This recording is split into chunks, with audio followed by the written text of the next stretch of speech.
नमस्कार, आप देख रहे हैं JTN न्यूज और मैं हूं राखी रॉय। समाचारों में सबसे पहले बात कोरोना की। राज्य में कोरोना की जांच में तेजी लाने के लिए स्वास्थ्य विभाग सभी प्रखंडों में जांच सुविधाएं मुहैया कराना चाहता है। राज्य में फिलहाल सभी जिलों के सदर अस्पताल और अनुमंडल अस्पतालों में यह सुविधा दी जा रही है। जल्दी प्रखंड अस्पतालों में भी जांच होने लगेगी, पर सबसे ज्यादा ध्यान देने वाली बात यह है कि जितने भी स्वाब सैंपल लिए जा रहे हैं उनमें से कई लोगों के स्वाब का कलेक्शन सही से नहीं हो पा रहा है। राज्य में करीब 15% स्वाब को दोबारा कलेक्शन के लिए भेजा जा रहा है।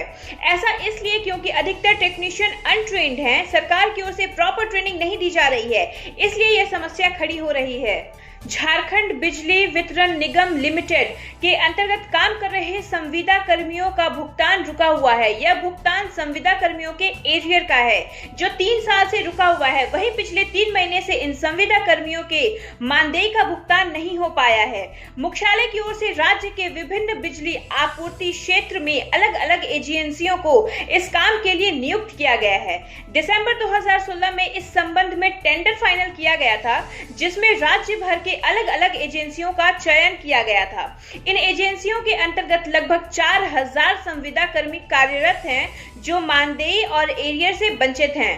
अखिल भारतीय कांग्रेस कमेटी के सचिव और झारखंड प्रदेश कांग्रेस प्रभारी उमंग सिंघार का जिलों का दौरा बीच में ही रद्द कर दिया गया है। उन्होंने कहा है कि उनका झारखंड आने का परमिशन जिले के दौरे के बीच में ही कैंसिल हो गया है। इस वजह से वह गिरिडीह से धनबाद और बैरमू न जाकर रांची वापस लौट गए हैं। उमंग सिंघार गुरुवार को गिरिडीह धनबाद के दौरे पर जाएंगे। राम मंदिर निर्माण के लिए भूमि पूजन का कार्य 5 अगस्त को समाप्त हो गया है, पर कोरोना के प्रभाव में पूरी अर्थव्यवस्था है।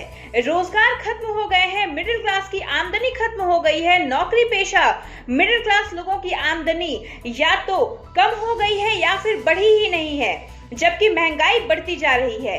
केंद्र सरकार ने इस संकट के वक्त में अब तक मिडिल क्लास के लिए कुछ भी नहीं किया है।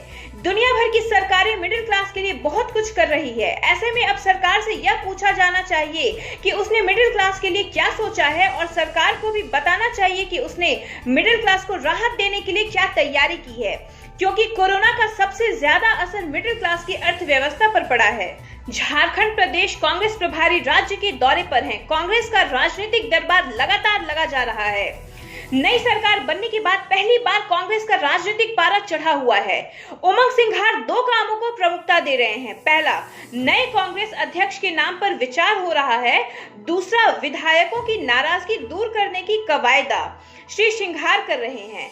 पुख्ता सूत्रों की माने तो इस बार प्रदेश कांग्रेस की कमान महिलाओं के हाथों में देने की बात हो रही है, जिसमें चाईबासा सांसद गीता कोड़ा और महगामा विधायक दीपिका पांडे का नाम सबसे आगे है। गौरतलब है कि वर्तमान प्रदेश अध्यक्ष रामेश्वर उरांव के 2 महत्वपूर्ण पदों से कई विधायकों की नाराजगी खुलकर सामने आ गई है। विधायक एक व्यक्ति एक पद के मांग पर अड़े हुए हैं। बोकारो के विधायक श्री विरंची नारायण ने बोकारो के उपायुक्त राजेश सिंह को बोकारो में प्लाज्मा बैंक स्थापित करने से संबंधित एक पत्र लिखा है। उस पत्र में बोकारो विधायक ने RT-PCR जांच केंद्र BGH में स्थापित करने के लिए उपायुक्त को धन्यवाद कहा है।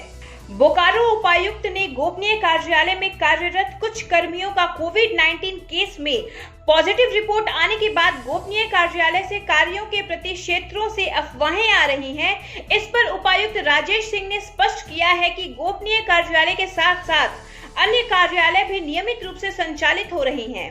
उन्होंने क्षेत्रों में फैले अफवाहों का खंडन किया है। उपायुक्त का गोपनीय कार्यालय पूरी तरह से सैनिटाइज किया जा रहा है और कार्यों में कोई समस्या नहीं दिख रही है। जिले का कार्य सुचारू रूप से चल रहा है।